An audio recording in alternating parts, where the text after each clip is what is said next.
How's it going, everybody? Coming to you today to do a review on the Primary Arms SLX 3X Prism Gen 3. Now this one is their bigger full-size type optic. I've done a review on their micro 3 power, so I wanted to do a review on their big full-size one. This one has their ACOG-y reticle. Let's break it down, go to the tailgate, and we'll look at it up close. I have already opened the package. I got into it so I could put Loctite on all of the screws. That way nothing would come loose. So when you get it, the packaging will look a little bit different on the inside. The box itself is a really nice box. All of their stuff that I've gotten so far has had good information on the box, and the boxes have been nice and sturdy. I said this is their ACOG-y M2. This tells you a little bit about it, kind of what it looks like on the inside. But when you open up, you'll get your little manuals here telling you about it. Once again, good cardstock, good printing.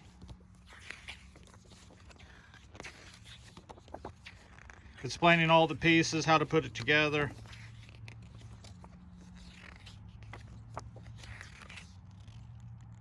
All your specifications. I said good manuals, good cardstock. You'll get, this is a fairly heavy duty little piece of lens cloth, nothing special. It does come with flip-up caps.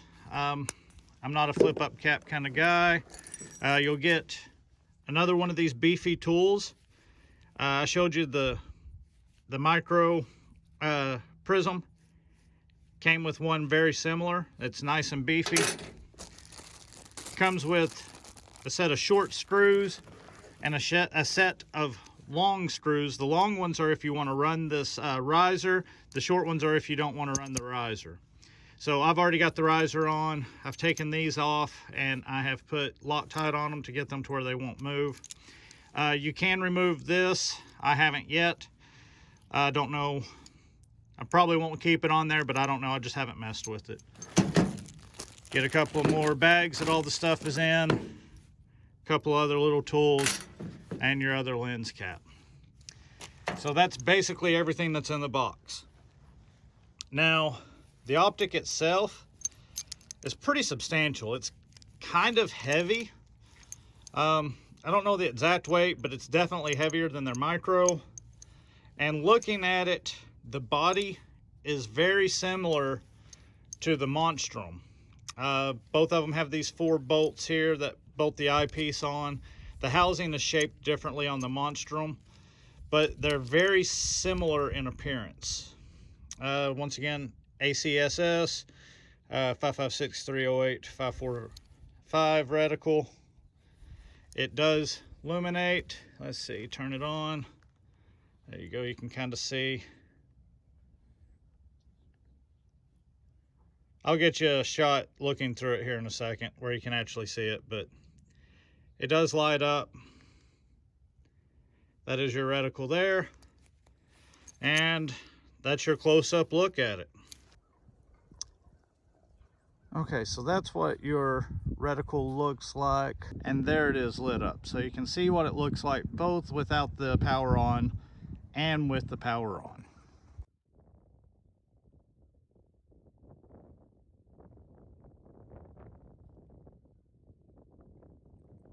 Okay, so here we are at the kiddie pool of death.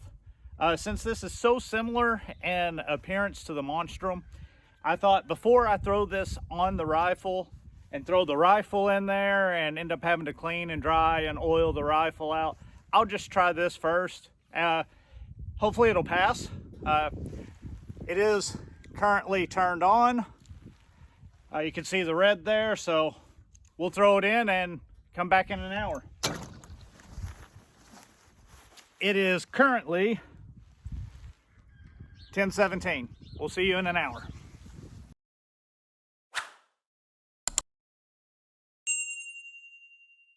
Okay, it's been almost an hour. We're at 11:13 instead of 11:17, but close enough. So let's see if we got any water in it.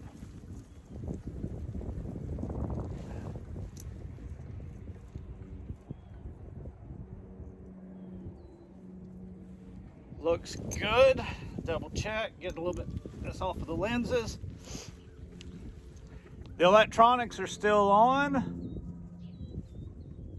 I think all we've got is what's actually on the lens. Let's see. You can see the electronics are still on there. I think, like I said, I think all we got is what's actually on the lens. Yeah.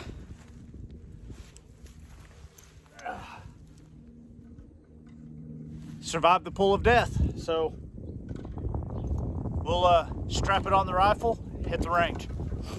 Sorry for the wind noise, everybody. I'm out at the range. The wind's blowing and I can't help it. I am expecting some deviations in accuracy downrange due to the fact that my target is slightly moving back and forth in the breeze. I tried to support it up the best I could, but I am still getting some movement. So for today's test, what we're gonna do is we're gonna take the primary arms 3X Gen 3, SLX Gen 3. We're gonna fire 3 shots at the top bullseye. That's our control group. I will then do 3 leaning, where I'm setting the buttstock on the ground, leaning it, and just letting it fall. We'll do 3 of those. And then we'll shoot a 3-shot group at the middle bullseye. We will then do 3 tabletop drops. I will shoot a 3-shot group at the bottom bullseye. We will then do a shoulder height drop, ejection port up, ejection port down, and directly onto the optic. And we will shoot a final 3-shot group at the top target. This will show us if we're getting any deviation from the drops, if the sight is actually holding 0. And after we do those shots, I'll take you down and we'll look at the target and see what we've got. All right, so let's get started. Control group, 3-shot group at the top bullseye.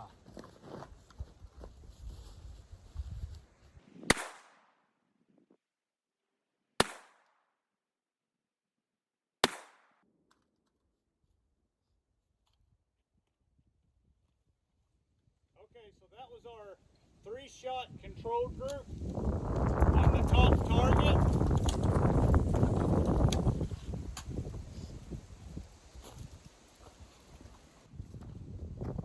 Sorry, I don't know if you can hear me over the wind. That was our 3-shot group at the top target, our control group. Now we're gonna do 3 drops from it setting on its buttstock. This test to me would be like if you had your gun in the safe and it shifted around and you open the safe door and it falls out and like the optic hits the concrete floor in your basement or something. So that's kind of what this test is for. 1,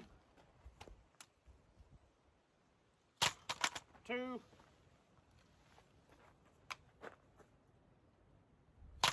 3. This time we're going to do a 3-shot group on the middle target to see if we have any deviation.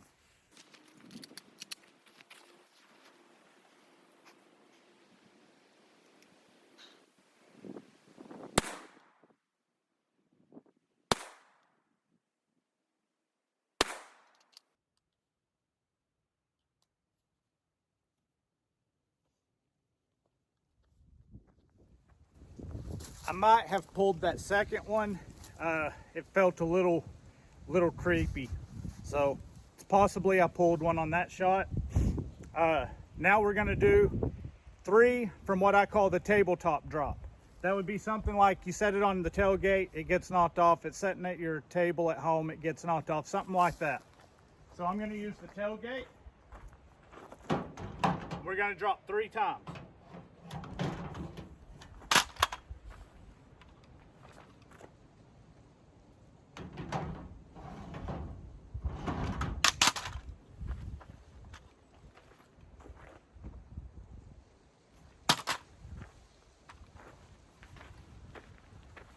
we're going to do a 3-shot group on the bottom target.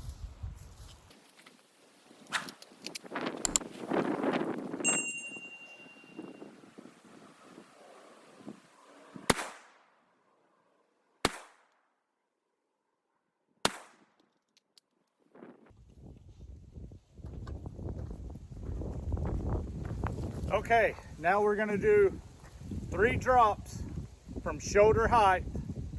Going to be ejection port up, ejection port down, and directly onto the optic.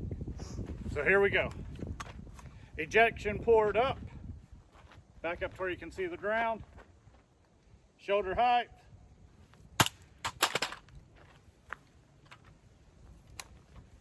ejection port down, shoulder height,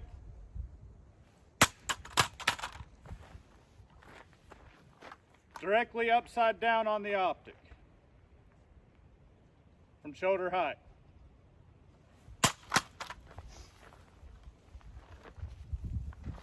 Everything still feels tight. I don't feel any movement. The optic is still turned on. Okay, we're going to do a 3-shot group at the top target to see if we're off from going top to bottom, back to top.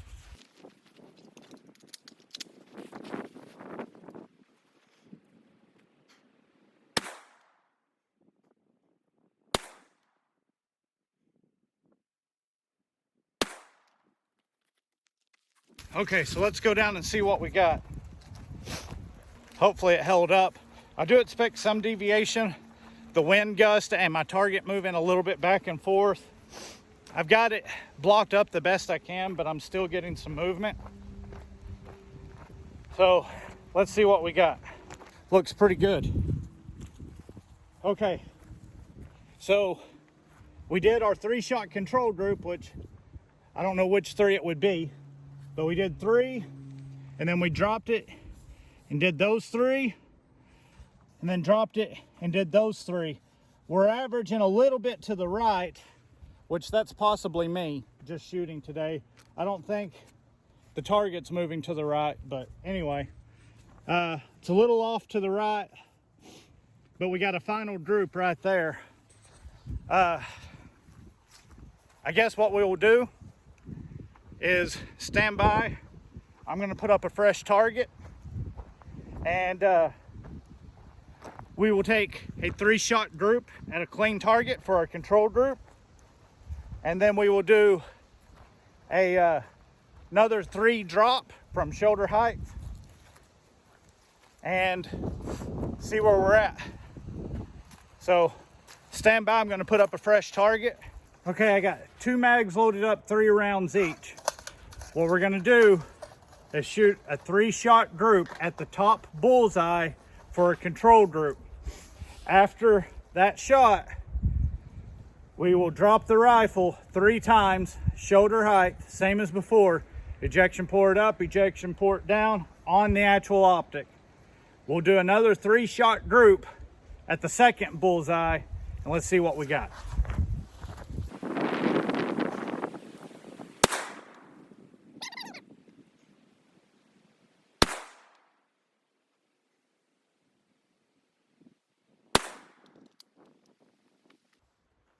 Okay, time for the 3 drop. Ejection port up, ejection port down on the optic. From shoulder height, here we go.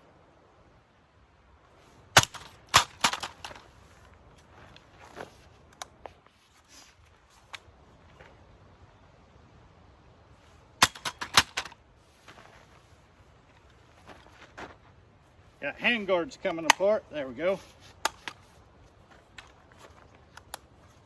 On the optic.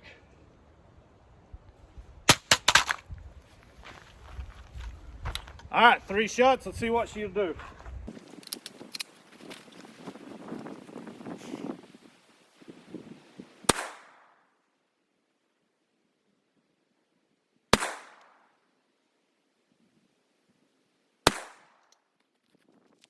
Let's see what we got.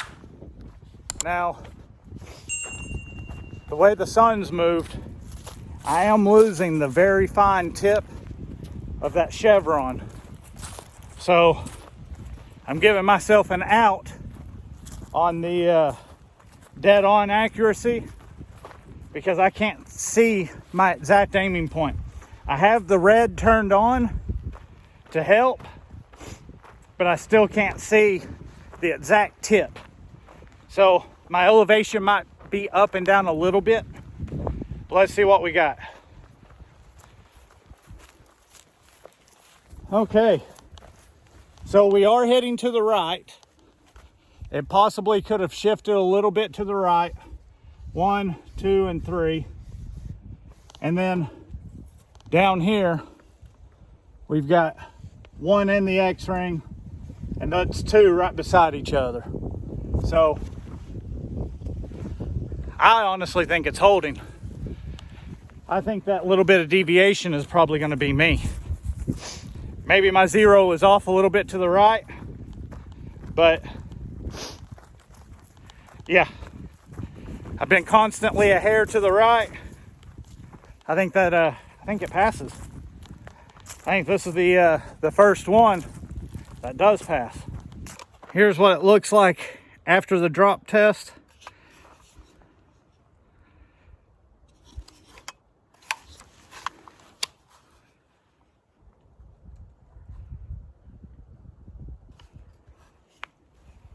Couple of little scratches on the finish, that's it. I think for the most of it will probably just wipe off.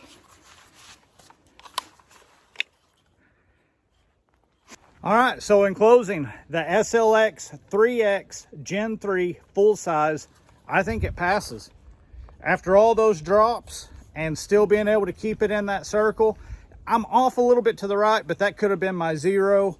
If you remember, I was off a little bit to the right from the very beginning. Or it could be the wind, or it could be the fact that the sun has now moved in and it's making it hard for me to see the very fine tip of that chevron. And maybe I'm reading a little bit further down. The chevron is very small, and with it being black and looking at a black target, it's really hard to see. I do have this turned up so that I could see the red, but I don't know. I'm making excuses, I know, but I honestly think this thing held up. I think that if you do that to your rifle and you don't re-zero to make for sure, I think you're just being dumb. Okay, so I just got home from the range. The wind was blowing so bad I knew you were having a hard time hearing me, so I just wanted to do my final wrap up here and my little overhang. If you'll look, there's my 3-shot group. That is after dropping the gun 9 times. Now, if you took 100% of user error out, and if that's how much the gun had shifted after being dropped 9 times, I consider that a win. Now, you look at this group here, that was after it was dropped the final 3 times. So you're talking a total of 12 times, 6 of those times from shoulder height, and you're still hitting like that. I believe that's still a combat effective shot, and that's going to be combat effective out for a good ways. So you are still, if you drop your rifle 12 times and you have not had a chance to re-zero, with that optic, you are still going to be combat effective. That's a win.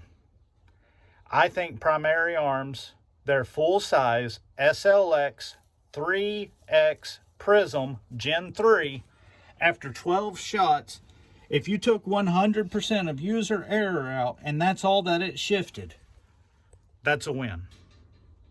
If you haven't re-zeroed and you've dropped your rifle 12 times and that's the group that you shoot and you're still combat effective, you win. If you're not re-zeroing after dropping your weapon that many times, you're a bonehead. Primary Arms, good job on a good optic. The only complaint I've got is the size of the chevron is so small that with my aging eyes, aiming at a black target I lost the tip of the chevron, and that was what I used for my zero, is the very tip of it. Between the direction that the sun was coming in and the black target, I lost the very tip. So that's my only complaint about this optic. I 100% think that if you drop it 12 times and that's the group you're shooting, and 6 of those times were from shoulder height, I think it's a win.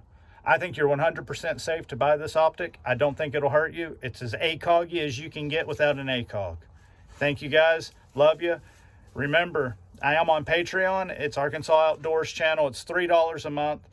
Every little bit helps. It pays for ammo. It pays for targets. It pays for sights. It pays for all of this stuff. I mean, this stuff isn't free. It isn't cheap. And it's obvious that I'm not easy on this stuff. I mean, I don't know anyone else who's out there doing what I'm doing. So anyway, thank you guys. Appreciate it. Primary Arms, good job. See you guys later.